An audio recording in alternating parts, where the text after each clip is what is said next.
today I'm going to be showing you how to set up your OVH firewall for VPN.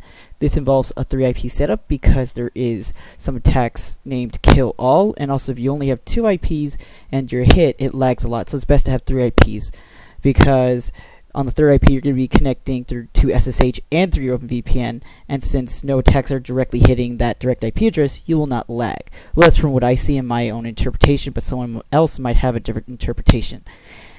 And also, this is only directed to gamers and streamers who have issues with DDoS attack and want to make sure that their data is not being sold to anyone and don't really want to pay much for a VPN. No matter how cheap it is or expensive it is, they're going to sell your data, so it's best to do this on your own computer. And OVH does not guarantee your privacy, kind of, because like if you get subpoenaed, they're gonna give everything away. So this is mainly for DDoS protection, and it's super effective. So first, this is 100 hosting. They are a reseller for OVH, and basically their API over here for the OVH firewall, or that's what I'm told it's for. It's similar to the OVH firewall on website, so you can follow this tutorial and have an OVH from the OVH website and be able to do this. Alright, so first we would go on to SSH. Clear this out. Type in IPA to locate the interfaces and the IPs. Alright, so ETH0 would be number 1, ETH1 would be number 2, and ETH2 would be number 3. Alright, memorize these IPs. And so for number 1, we're only allowing OpenVPN connection and SSH to it. So find it on the firewall, on the website, add new rule. Now we would be accepting TCP SSH. We'd be doing 22, accept. And then rule 1, we would drop 80 for, let's say your connection port's 1194, it doesn't have to be this. We drop 80, 1194. Number 2, drop 443, 1194. Now, if, let's say, someone sends kill all to 1194, it can still do something. It will do something to your internet. No matter, like, for one reason or another, it does something. I've tested this out before. So it's best to do this to be safe. Now, will this screw over your internet? No, because we're directing internet to another IP. So this doesn't matter. A lot of people get freaked out by it when I do this. So, number 3, we will be accepting TCP fully on this. A lot of people say, no, just accept SYN. Well, if you're going to do it the way that I'm doing it, then that's not really going to work out. So, yeah. So, we accept it fully. And then for number 4, I like to drop all. So it gets dropped really early and doesn't have to go through a whole process, giving it a chance to get into the server. Again, another debatable fact. So there we go. Refreshing the page. And there we go. You could also, if you want to, drop 53 TCP and UDP on top. That would also be great for DNS protection, somewhat. And I forgot to drop 1194 UDP on top. My bad. But we will be doing that in the iptables. It's so for either. Alright, so number 2, let's locate our ETH1. ETH1 is 80. So this is going to be our game IP. Alright? This is going to be showing in games such as GTA, Call of Duty, Warzone, everything. This is the only one that's going to be showing in there. Alright? So let's go to this. Add new rule. We will be accepting TCP established. Now, why not TCP SYN? Because if you accept TCP SYN, you're allowing every single attack in. TCP established, however, provides a layer of filtering. This actually filters a lot of shit, a lot of stuff. So you would accept TCP established, and then, oh man, I screwed up. Hang on. My bad.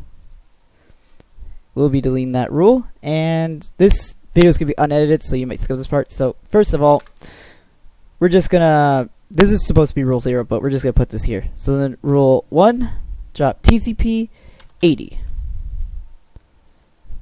Rule 2, drop TCP 443. Rule 3, accept TCP established. Oh, established. And then 4 would accept UDP. 5 would be drop IPv4.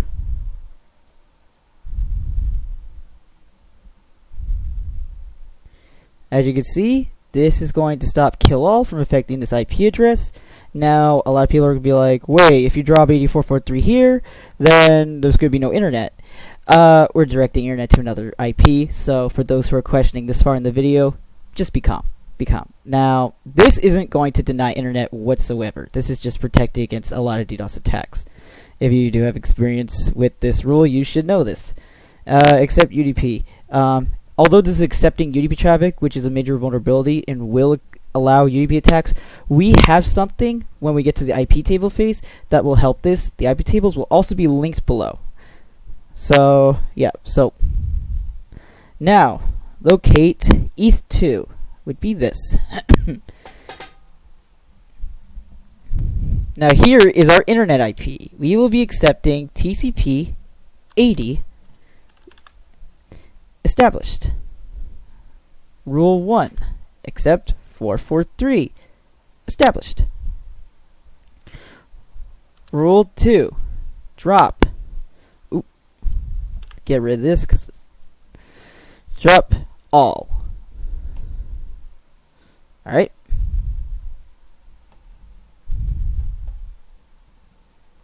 Now, this will be, if you heard me before, this does not block any internet. This does, however, accept a relay established for 80 and 443. However, this does provide a good layer of protection. There is a document that I read that this does work, so we're doing this. So yeah, honestly, it's kind of a funny trick because I've actually had people try to attack with the DRDOS-in or kill all, which screws up OVH mitigation. Most they've done is lag this IP, and I always give it out all the time. So yeah, you could say you could just give it out, flex it, whatever. So yeah, now that we've completed this, we will start with IP tables. All right. So this is my IP tables right here that will be linked below.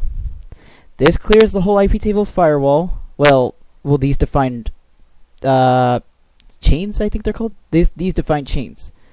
Now, this I prefer to do because it's more efficient. You would have to do apt install ipset first before doing this. Make no mistake. I will actually write it up here for you. After that, you would put your home IP address here. Alright? Pretending this is my home IP address, this isn't really it. So you'd put your home IP address here. Alright? Now, let's say you have a dynamic, and your dynamic is changing IPs on the same range. Then you would do, let's say, this would be first part of your home IP, second part of your home IP, third part of your home IP, and then you put 0, and then /24. This will cover the entire. This will allow the entire range. So when your IP is changing to the entire range, probably every day to every week, then this will always make sure that you're always allowed to connect to your VPN. All right. From there, this is whitelisting. This is whitelisting the SSH port to your VPN, as we can see. Oh no, I can't. As when you're connected to the VPN and you reconnect, and as you're connected to the same VPN and you reconnect to the same server that's hosting your VPN, this IP, this internal IP, will pop up. So you really want to do this. All right. Next, you will be dropping UDP 1194 because a lot of people like to hit on UDP, and it is quite effective if you do not drop 1194 on UDP. Alright, you might also want to do this on the OVH firewall, like the previous time when I said it. So next, this is whitelisting your home IP per the defined IPs in this list. This helps with CPU. This is an essential. Like, it really helps keep the CPU down. And that's what you want. Or else everything lags and the server might crash and you might not have a good time. So, yeah. This, again, is to be safe. The whole whitelist, internal IP. This is the same thing. Defined IP in the list above is matched and accepted. Everything else is dropped. And also to the VPN owners, if you were hoping that this was a tutorial that was going to help you guys in any way, you are wrong. This is meant to help gamers and streamers and stuff. By the way, if you want to add your friends' IPs, like let's say you have a friend who's also being hit off, you would add their IP here too, same way. Or if they're dynamic, their range the same way, like I demonstrated before. If you want to go back. All right, so where were we? You will be accepting relay established, as without this, there's no internet. You'll also accept this, because without this, there's no internet. You must accept the Openvpn's interface. Then you drop. Now we're going to the routing. This is the routing. So yeah, as you can see, the IPs that we demonstrated before in the firewall, these are where the designated traffic goes to. All right, so your connection port goes to this one. So you always need to connect to this IP. HTTPS and HTTP, or web traffic, goes to 81, like we defined in the OVH firewall, to only allow 80 and 443. Now this one accepts everything, it directs everything TCP related except your connection port, which is TCP, to the game IP. This routes anything UDP to your game IP. Alright? Now, here's the DDoS protection for those two IPs. Now, according to a friend of mine, these actually really help. These direct it to the node that your server is hosted off of. And if we know correctly, the node never accepts traffic. And since the node is a part of the network, doing this will not affect anything in any way legitimate. So, basically, you're just directing incoming traffic that's incoming to these IPs that's incoming to, let's say, your game IP to this node. And the node is not accepting any of it, so it's blocking it. And so basically, you fully rely on your system's port speed and resources, which so far on a crappy little, let's say, 1 core, 1 gigabyte RAM, has not done anything. It's nothing, no lag, nothing I've ever experienced.